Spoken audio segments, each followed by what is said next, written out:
khawatir saya kalau ilmu ini sudah hilang, terus ayat-ayat yang biasa tentang kemanusiaan dikira biasa. Padahal ayat ini super, misalnya nikah. Nikah itu oleh Allah, perempuan yang kita nikahin, itu oleh Allah disebut surga.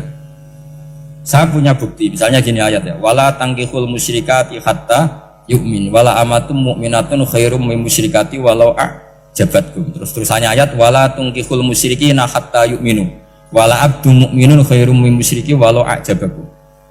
Terusannya ayat, ulaika yad'una ilan nar. Para musyrikah yang ingin kamu nikahi karena mereka non muslim atau kafirah atau musyrikah, itu hanya mengajak kamu masuk neraka. Maksudnya ngajak itu kan bisa saja kamu tertarik perempuan tadi sampai kompromi merubah akidah kamu. Terusannya ayat, wallahu yad'u ilal jannah. Harusnya dengan perbandingan kamu jangan menikahi musyrikah. Logika perbandingannya kan wallahu yad'u ila nikahil mu'minah. Saya ulang lagi, harusnya muqabalahnya kan wallahu yad'u ila nikahil mu'minah. Allah mengajak kamu supaya menikahi mu'minah. Tapi kata mukminah sama Allah diganti wallahu yad'u ilal jannah. Allah mengajak kamu masuk surga, ila nikahil mu'minah. Artinya gini, setiap kamu hubungan intim sama istri kamu itu adalah menjadi kamu tidak zina. Jadi kalau kamu tidak zina, barokahnya istri kamu ini penopang kamu masuk surga. Makanya Rasulullah pernah ditanya, ibadah itu apa saja? Nabi secara ringan diantara jawabannya, wa fi buti ahadikum shadaqah. Sudah kamu ngumpul istri kamu itu ya ibadah. Terus kata sahabat-sahabat, ya Rasulullah ayati ahaduna syahwatahu wa walahu ajrun. Yang benar saja Rasulullah, masa urusan gitu dapat pahala gitu. Nabi jawabannya ya enteng, alai salawatu fi haramin aka'ana ali wisrun. Kalau dia salah yang dikeloni kan ya dosa. Berarti kalau ngeloni yang benar juga pahala. Berarti istri kamu itu jannah surga. Cuma jannah yang agak aneh karena rewel itu agak aneh. Jadi itu jannah yang agak aneh. Maka supaya jannah ini tidak aneh, kata Rasulullah itu cara bersuami istri itu, kata Rasulullah, halla jariyatan tula ibuka wa tula ibuka. Sebagian riwayat halla jariyatan tudhahikuha wa tudhahikuka. Kamu cari perempuan yang gampang guyon, gampang rileks. Mula abah itu rileks, mudhahaka ya rileks. Saya berkali-kali cerita, saya ini termasuk orang yang nggak pernah diskusi penting sama istri saya, karena takut tegang. Biasanya kalau tegang itu yang suaminya kalah. Jadi saya itu nggak pernah diskusi penting.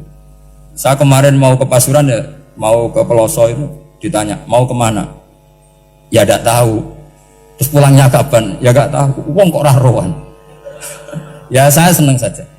Nggak roh itu artinya kan bodoh. Orang bodoh itu nggak mukallaf, artinya nggak dosa kata saya. Jadi saya ngambil hikmahnya saja. Anda takut, ditakoi kok jawabannya ora jelas. Ora jelas itu misteri. Memang dunia itu penuh misteri. Pokoknya tak itu. Pokoknya yang kira-kira itu jadi tidak penting. Rasulullah tuh kalau debat sama istrinya ya milah gitu, milah mula abah mudhahaka. Saya punya sekian cerita betapa Rasulullah tuh rileks ngadepin cemburu-cemburunan. Sayyidah Khadijah tentu orang yang super bagi Rasulullah. Sampai ketika adiknya Sayyidah Khadijah, kalau nggak salah namanya itu Halah itu, kalau datang itu Rasulullah itu menjamu karena mengingatkan suara Khadijah. Kalau muji Khadijah itu sudah langit Rasulullah. Sehingga Aisyah itu cemburu. Bagaimana anda selalu muji Khadijah? Waqad abdalakallahu khairan minha. Allah mengganti yang lebih cantik ketimbang Khadijah dan lebih muda. Maksudnya Aisyah. Kenapa masih muji yang sudah meninggal? Tua lagi kan. Gantian Sayyidah Fatimah yang tersinggung karena ibunya ditua-tuakan kan. Itu ketika Fatimah cemburu, mangkelnya sama Sayyidah Aisyah. Mangkel manusiawi loh. Gak usah kamu jadi Syiah terus benci Aisyah itu. Karena kalau kamu jadi benci Aisyah berarti kamu nganggap Aisyah itu salah. Dan itu efeknya di Rasulullah, berarti Rasulullah milih istri yang salah. Makanya kita ini madzhabnya ahli sunnah. Abu Bakar tidak mal'un. Kenapa tidak mal'un? Kalau kamu bilang Abu Bakar mal'un berarti Rasulullah salah pilih teman. Umar tidak mal'un karena Rasulullah pasti milih teman yang benar. Begitu juga milih istri yang benar. Dalilnya tidak usah jauh-jauh. At-thayyibatu lit-thayyibi. At-yabut thayyib tentu Rasulullah. Berarti istrinya pasti thayyibah. Jadi madzhab ahli sunnah dalam madzhab sing jelas-jelas min baini farsi wa damil labanan khalisan sa'iwal lisyari. Jadi kalau kamu cari logika gampang saja. Nabi itu thayyib, bahkan at-yabut thayyib. Padahal Kata Allah at-thayyibatu lit-thayyibi. Ya jelas ya. Jadi ini tidak usah dimasukkan hati tentang konfliknya Aisyah dan Fatimah, itu biasa saja. Yang satu bela ibunya, yang satu bela dirinya. Sebenarnya Aisyah itu nggak niat ngeritik Khadijah, ingin diperhatikan Rasulullah saja. Terus ketika Sayyidah Fatimah matur ya Rasulullah saya supaya ngalahkan Aisyah itu gimana? Karena ibu saya sudah meninggal, ya memang cantik dia, muda dia, dan tahu betul orang kalau Nabi itu sangat mencintai Aisyah.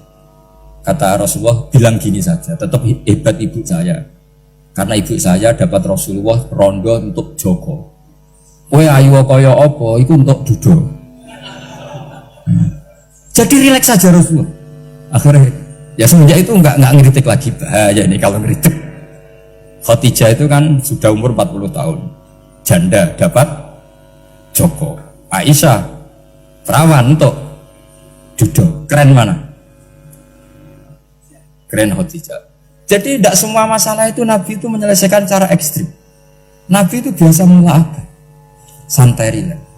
Nah, kalau para mbak-mbak ini ingin jadi surga yang enggak aneh, syaratnya jangan rewel, karena di surga itu enggak boleh ada orang rewel. Tapi kalau enggak rewel sementara suami kamu enggak bener, ini namanya goblok. Maka kata Mbak Mun kalau ngijazahi santri-santrinya, cung bujum kudu rewel, enggak ngono fakir kata Mbak Mun. Tapi santri yang di belakang gremeng, iya mbah nak fakir, nak jantungan mati. Makanya sering itu. Jadi di antara ulumil Quran itu ada istilah maudiul mudmar mengganti maudiul domir, atau maudiul lafzi menggantikan lafdan akhor. Itu memang agak jadi medhi ilmu tafsir, tapi bagi pelakunya itu menjadi gampang. Ya tadi, ketika Allah melarang nikah hal musyrikah, saya ulang lagi, ketika Allah melarang nikah hal musyrikah, normalnya perbandingannya kan wawahu yad'u ila nikahil mu'minah, tapi sama Allah digenti wawahu yad'u ilal jannah. Itu menunjukkan bahwa nikahul mu'minah adalah al jannah, karena kamu hubungan intim ya ibadah, diwamuk kowe sabar ya ibadah, nafakoi ya ibadah, neng-nengan kejahatan senjata juga ibadah. Seru Kang, neng-nengan itu seru. Karena memang di antara sistem tubuh kita itu butuh masa-masa jeda. Mari cerdas. Karena tubuh kita ini tidak hanya butuh seneng, tapi juga butuh susah. Susah itu melahirkan kearifan.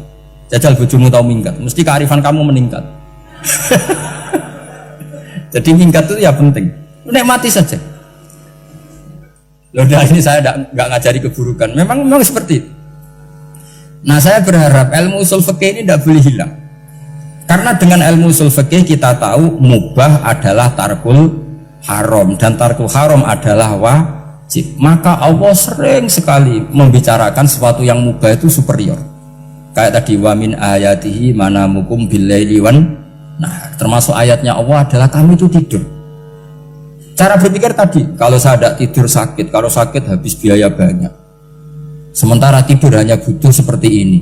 Betapa baiknya Allah, dengan tidur bisa menjaga kesehatan yang kalau tidak dijaga berbiaya tinggi. Berarti hadan naumul ibadah. Terus ulama bilang tidur itu ibadah kalau niatnya litaqawi alal ibadah. Tapi nak waya blojo turu lah itu sing masalah. Tapi tentu ilmu itu ada pembanding. Sekarang ketika kamu tidur itu tarkul wajib apa tarkul haram, lah itu masalahnya. Seringnya kamu itu tarkul wajib. Waya mulang turu, waya ngantor wong kerja turu. Lah itu tarkul haram atau tarkul wajib? Tarkul wajib. Kalau tarkul wajib berarti status tidur kamu haram. Sudah pinter ini, sudah maju ini, sudah maju. Jadi saya belajar usul fikih lagi-lagi karena untuk menjadi mufassir itu harus menguasai balaghah, menguasai usul fikih, menguasai lisanul arabi. Nah, lisanul arabi yang sering saya contohkan berkali-kali. Saya punya kitab namanya Ar-Risalah. Orisinil karangannya Imam Syafi'i. Saya baca beberapa kali khatam. Juga saya beberapa kali bacakan santri. Itu kalau memaknai Quran secara lisanul arabi itu gampang sekali. Gampang sekali.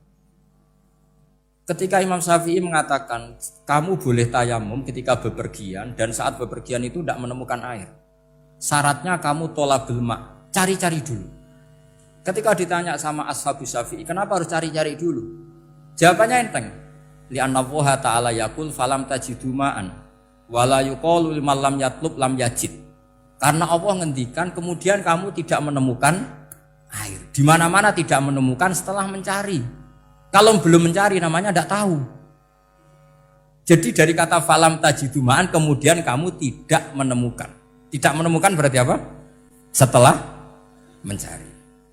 Sehingga beliau mensyaratkan dicari-cari dulu, baru berkesimpulan tidak menemukan. Nah setelah tidak menemukan kamu baru boleh tayang.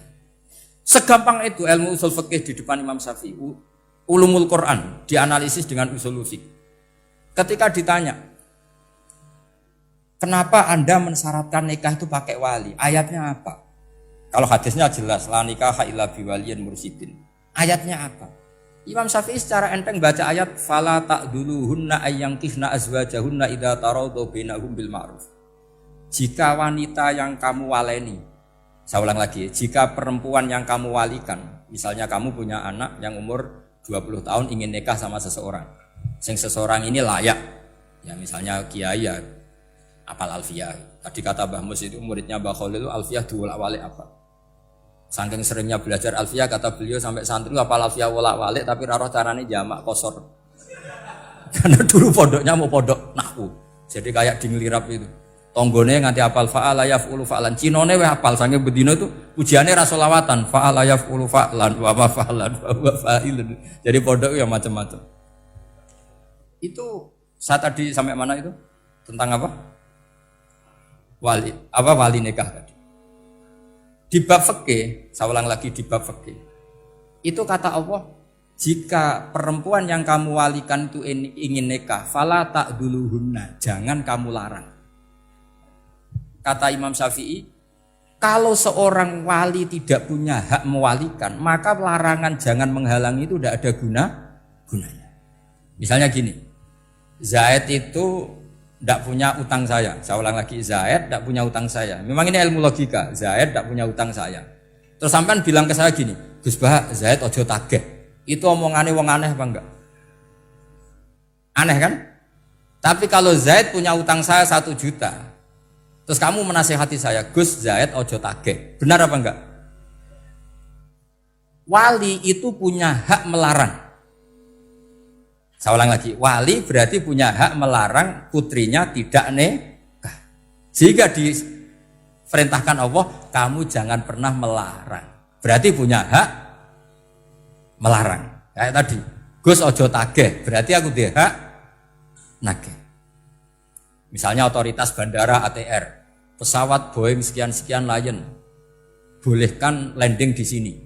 Karena operatornya punya hak melarang. Juga punya hak mengizinkan. Tapi kalau orang lain kamu bilangin, pesawat Lion nggak boleh landing di Semarang. Orang lain yang nggak terkait dengan otoritas itu, aneh nggak omongan itu? Aneh.